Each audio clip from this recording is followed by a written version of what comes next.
जय हिंद दोस्तों, मैं किशन आप सबका स्वागत करता हूं। शुरू करते हैं आज के डिफेंस समाचारों को।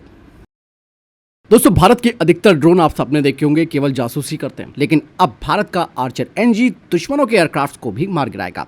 डीआरडीओ के द्वारा डेवलप किया गया यह आर्चर एनजी फिलहाल आईएसआर मिशनों के लिए तैयार किया जा रहा है, लेकिन कहा यह जा रहा है कि 2027 और 28 के बाद इस आर्चर एनजी में Astra mark 1 beyond visual range air to air missile जोड़ी जाएगी। मतलब साफ है कि ये ड्रोन अब सैकड़ों किलोमीटर दूर से दुश्मन के एयरक्राफ्ट और ड्रोन को निशाना बना सकता है। इतना ही नहीं दोस्तों, आर्चर एनजी में आईएसआर रडार, 100 बम, हेलिना मिसाइल और लेजर गाइडेड रॉकेट्स भी लगाए जा सकते हैं। और अगर ये प्लानिंग हमारी सफल होती है तो आर्चर सिर्फ एक सर्विलांस ड्रोन नहीं रहेगा, बल्कि ये भारत का मल्टी रोल कॉम्बैट यूएवी बन जाएगा। फिलहाल दोस्तों, आपसे मैं पूछना चाहूँगा कि क्या अस्त्र मिसाइल से लैस होने वाला ये आर्चर एनजी हमारी आर्म फोर्सेस को जंग में बढ़त दिला सकता है, या फिर और भी कुछ मॉडिफिकेशन इसमें करने चाहिए? आप कमेंट सेक्शन में जरूर बताइएगा। वहीं दोस्तों, एक रिपोर्ट सामने आई है जो बताती है कि इंडियन एयरफोर्स अपने रफाल फाइटर जेट्स के लिए सैकड़ों हैमर स्मार्ट ग्लाइड बम खरीदने की तैयारी कर रही है। हैमर एक ऐसा प्रिसीजन वेपन है जो खराब मौसम, पहाड़ी इलाकों और भारी एयर डिफेंस के बीच भी सटीक हमले कर सकता है।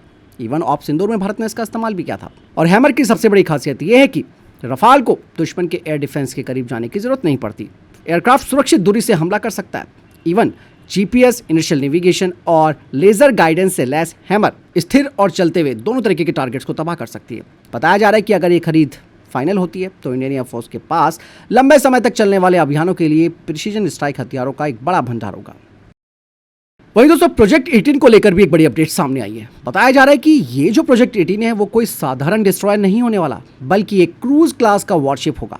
करीबन 13,000 टन वजनी और 180 मीटर लंबा ये जंगी युद्धपोत भारत का अब तक का सबसे पावरफुल वॉरशिप बनने जा रहा है। इसमें ब्रह्मोस, LR LACM स्मार्ट मिसाइलें, प्रोजेक्ट कुशा एयर डिफेंस सिस्टम और भविष्य की ब्रह्मोस 2 हाइपरसोनिक मिसाइलें भी शामिल होंगी। इतना ही नहीं दोस्तों, बताया तो ये भी जा रहा है कि प्रोजेक्ट 18 में लेजर हथियार, AI based battle management, ISR radar और ड्रोन, इसके अलावा USV और अंडर वाटर व्हीकल्स को भी कंट्रोल करने की इसकी क्षमता होगी।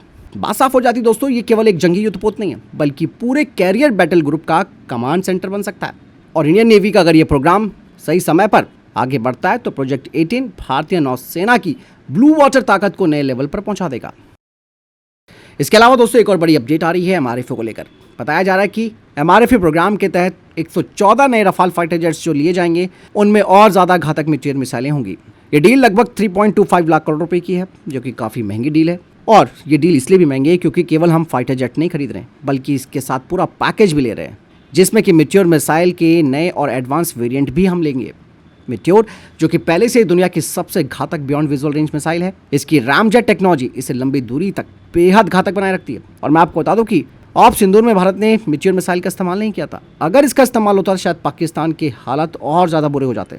फिर भी भारत ने पाकिस्तान के ऊपर हल्का ही हाथ रखा। और इवन दोस्तों, नई मिट्योर मिसाइल में इसका डेटा लिंक अपडेट किया गया है, जिससे कि मिसाइल उड़ान के दौरान और ज़्यादा टारगेट अपडेट ले सकती है, इलेक्ट्रॉनिक जैमिंग का बेहतर मुकाबला कर सकती है और ज़रूरत पड़ने पर अपने टारगेट भी चेंज कर सकती है। साथ ही साथ नए राफाल एयरक्राफ्ट्स में इंडिया स्पेसिफिक इन्हांसमेंट भी होंगे। स्पेक्ट्रा इलेक्ट्रॉनिक वॉरफेयर सिस्टम भी इसमें होगा। हाई एल्टीट्यूड ऑपरेशन की क्षमता होगी इन फाइटर जेट्स की, और एडवांस हेलमेट माउंटेड डिस्प्ले भी शामिल हो सकता है इसमें। और इस डील के होने के बाद भारतीय वायुसेना की बियॉन्ड विजुअल रेंज युद्ध क्षमता एक नए लेवल पर पहुंच जाएगी। ऐसे में दोस्तों, अब ये सवाल मत पूछेगा कि सोर्स कोड नहीं मिल रहा, ICD तक पहुंच नहीं मिल रही। ये चीज़ें बात की बात है। फिलहाल इस वक्त हमारी स्क्वाड्रंस घट रही हैं, हमें उसके लिए बैकअप चाहिए। और तेजस प्रोग्राम का हाल आपने देख ही लिया है, क्या हो रहा है वहाँ पर, पेनल्टी लगाने की बात हो रही है। इसीलिए इस वक्त हमारी तत्काल ज़रूरत रफाल फाइटर जेट्स हैं और उसके साथ मिलने वाला पूरा पैकेज। चलिए दोस्तों, हिंद महासागर को लेकर एक बड़ी अपडेट आई है। बताया जा रहा है कि हिंद महासागर में भारत का सबसे बड़ा स्ट्रेटेजिक दांव अब आकार लेने वाला है। भारत सरकार ने ग्रेट निकोबार द्वीप पर लगभग 13,000 करोड़ रुपए की लागत से एक डुअल यूज एयरपोर्ट और रनवे बनाने की योजना आगे बढ़ाई है। और ये एयरपोर्ट सिर्फ सिविल एविएशन के लिए ही नहीं होगा, बल्कि भारतीय नौसेना की ऑपरेशनल ज़रूरतों को पूरा करेगा। और सबसे इंपॉर्टेंट बात तो दोस्तों यहाँ पर यह है कि ये जो ग्रेट निकोबार है वो दुनिया के सबसे व्यस्त समुद्री मार्गों में से एक है, और ये मलक्का स्ट्रेट के काफ़ी करीब है। मतलब यहाँ से भारत हिंद महासागर और इंडो पैसिफिक क्षेत्र में अपनी निगरानी, लॉजिस्टिक्स और समुद्री उपस्थिति को कई गुना बढ़ा सकता है। और ये जो परियोजना है वो 72 से 80,000 करोड़ रुपए के विशाल ग्रेट निकोबार डेवलपमेंट प्रोजेक्ट का हिस्सा है, जिसमें कि ट्रांसशिपमेंट पोर्ट, पावर प्लांट और मॉडर्न टाउनशिप भी शामिल है। बताया जा रहा है कि अगले 5 साल में पूरा होने वाला ये प्रोजेक्ट भारत की समुद्री स्ट्रैटेजी और राष्ट्रीय सुरक्षा के लिए गेम चेंजर साबित हो सकता है और यहां से भारत चाइना के ऊपर भी डोमिनेंस बना सकता है। दोस्तों, F-35 को ट्रैक करने का एक बड़ा दावा किया गया है, वो भी भारत के स्वदेशी रडार के जरिए। मैं आपको बता दूं कि एक AI सिमुलेशन के द्वारा पता चला कि DRDO और बेल के द्वारा डेवलप किया गया जो अरुद्रा मीडियम पावर रडार है, उसने F-35A लाइटनिंग 2 जैसे स्टेल्थ फाइटर जेट को डिटेक्ट, ट्रैक और एनालिसिस करने की क्षमता दिखाई। ये रडार भारतीय वायुसेना के integrated air command and control system यानी कि IACCS से जुड़ा हुआ है, जो पूरे देश के रडार और सेंसर डेटा को एक नेटवर्क में जोड़ता है। अरुद्रा मीडियम पावर रडार की बात की जाए तो इसकी 4D phase array technology, electronic beam steering और 400 किलोमीटर तक की निगरानी क्षमता है। यही नहीं, मिशन सुदर्शन चक्र के तहत भारत भविष्य के एंटी स्टेल्थ रडार नेटवर्क पर भी काम कर रहा है, जिसका लक्ष्य F-35, Su-57, J-35, J-20 जैसे एडवांस फाइटर जेट्स को ट्रैक करना है। हालांकि दोस्तों, ये एक सिमुलेशन है, रियल ऑपरेशन का कोई परीक्षण नहीं है। फिर भी ये बात दिखाती है कि कैसे भारत अपने स्वदेशी एयर डिफेंस क्षमता को मजबूती के साथ तैयार कर रहा है। अब सवाल यही आता है कि क्या आगे भविष्य में भारत की एंटी स्टेल्थ टेक्नोलॉजी दुनिया के सबसे एडवांस फाइटर जेट्स को चैलेंज कर पाएगी? फिलहाल आपको क्या लगता है, कमेंट सेक्शन में लिखकर जरूर बताइएगा। वहीं दोस्तों, भारत के सबसे महत्वपूर्ण प्रोग्राम तेजस मार्क 1 को लेकर एक सैड न्यूज आ रही है। रिपोर्ट्स बताती हैं कि रक्षा मंत्रालय तेजस मार्क 1 की डिलीवरी में देरी को लेकर HAL पर कॉन्ट्रैक्ट के तहत जुर्माना लगाने पर विचार कर रहा है।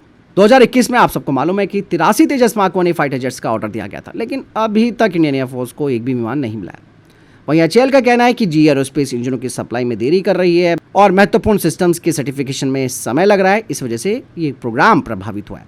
वहीं दूसरी तरफ HAL के पास इस वक्त 18 एयरफ्रेम तैयार हैं और कम से कम 6 इंजन उन्हें मिल चुके हैं। HAL का दावा है कि दिसंबर 2026 तक 18 से 24 तेजस मार्क 1 फाइटर जेट तैयार हो सकते हैं। और आप सब जान रहे हैं कि इंडियन एयरफोर्स की स्क्वाड्रन कम हो रही है और तेजस, जिसे कि हम अपना स्वदेशी फाइटर जेट मानते हैं और ये हमारी एयरफोर्स के मॉडर्नाइजेशन के लिए काफ़ी महत्वपूर्ण स्तंभ है, ऐसे में देरी एक बड़ी लापरवाही बन सकती है। और स्पेशली दोस्तों तब जब चाइना और पाकिस्तान का नेक्सस सबके सामने नजर आ रहा है। वहीं दोस्तों, सोशल मीडिया पर एक फोटो बड़ा ट्रेंड कर रहा है, जिस पे लिखा हुआ है पीक ए बू ICU। ये सिर्फ एक लाइन नहीं है दोस्तों, बल्कि इंडियन एयरफोर्स के नए S-400 पैच का संदेश बन गई है। ऑप सिंदूर के बाद सामने आए इस पैच ने डिफेंस के गलियारों में जबरदस्त चर्चा छोड़ दी है। ऐसा इसीलिए क्योंकि ये वाक्य यानी कि ये जो सेंटेंस है पहले पाकिस्तान के साफ 2000 अवाक स्क्रू पैच पर भी दिखाई देता था, जहां इसका मतलब था हम तुम्हें देख सकते हैं। लेकिन भारतीय S-400 यूनिट ने इस संदेश को पूरी तरह पलट दिया। नए पैच में अवाक्स एयरक्राफ्ट को एक टारगेटिंग रेटिकल के अंदर दिखाया गया, जबकि नीचे S-400 एयर डिफेंस सिस्टम दिखाई दे रहा है। पैच पर लिखा है द लॉन्ग शॉट, जो कि एक बेहद लंबी दूरी के एयर डिफेंस इंगेजमेंट की ओर संकेत माना जा रहा है। और आप सबको मालूम है कि ऑप सिंदूर में S-400 ने 300 किलोमीटर दूर पाकिस्तान के अवाक्स प्लेटफॉर्म को मार गिराया था। ऐसे में ये पैच निश्चित रूप से मॉडर्न एयर डिफेंस की बढ़ती क्षमता और आत्मविश्वास को दर्शाता है। दोस्तों, जुलाई की शुरुआत में भारत आने वाली हैं जापान की प्रधानमंत्री साने ताकाईची।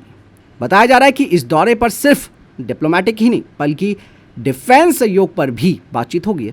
बताया जा रहा है कि इस बार चर्चा केवल व्यापार के मुद्दों पर नहीं होगी, बल्कि इस बार एक और खास मुद्दा जो जापान लेकर आया है उस पर हो सकती है, और ये है जापान का Kawasaki C2 military aircraft. Japan पहले भी इस भारी भरकम एयरलिफ्टर को भारत को पेश कर चुका है।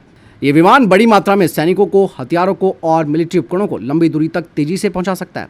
इवन आप सबको मालूम है कि इंडियन एयरफोर्स भविष्य में मीडियम ट्रांसपोर्ट एयरक्राफ्ट ऑप्शंस पर विचार कर रही है। ऐसे में कावासाकी C2 एक महत्वपूर्ण दावेदार बन सकता है यहाँ पर। लेट्स सी, मोदी ताकाईची की बैठक में भारत जापान के डिफेंस सहयोग नेक्स्ट लेवल पर तो जाएंगे ही, साथ ही हो सकता है कि कावासाकी C2 पर आगे बात बने। आपको क्या लगता है, फिलहाल इस बारे में कमेंट सेक्शन में लिखकर जरूर बताइएगा। वहीं दोस्तों, दूसरी तरफ अमेरिका ने ईरान के जो तटीय रडार यानी कि कोस्टल रडार और निगरानी ठिकाने उन पर हमला किया है। अमेरिका ने कहा कि उसने ईरान के ड्रोन मार गिराए और ईरान के नेटवर्क को निशाना बनाया। दूसरी तरफ ईरान का भी जवाब आ गया। उन्होंने कहा कि अमेरिका युद्ध विराम का उल्लंघन कर रहा है, ऐसे में अब वो जवाबी कार्रवाई करेगा। दोस्तों, अगर ये लड़ाई इस तरीके से बढ़ती रही तो आप समझिए कि इसका सीधा असर ग्लोबल ऑयल कीमतों और इकोनॉमी पर पड़ सकता है, और जिसका असर अब आप सबको देखने को मिल भी रहा है।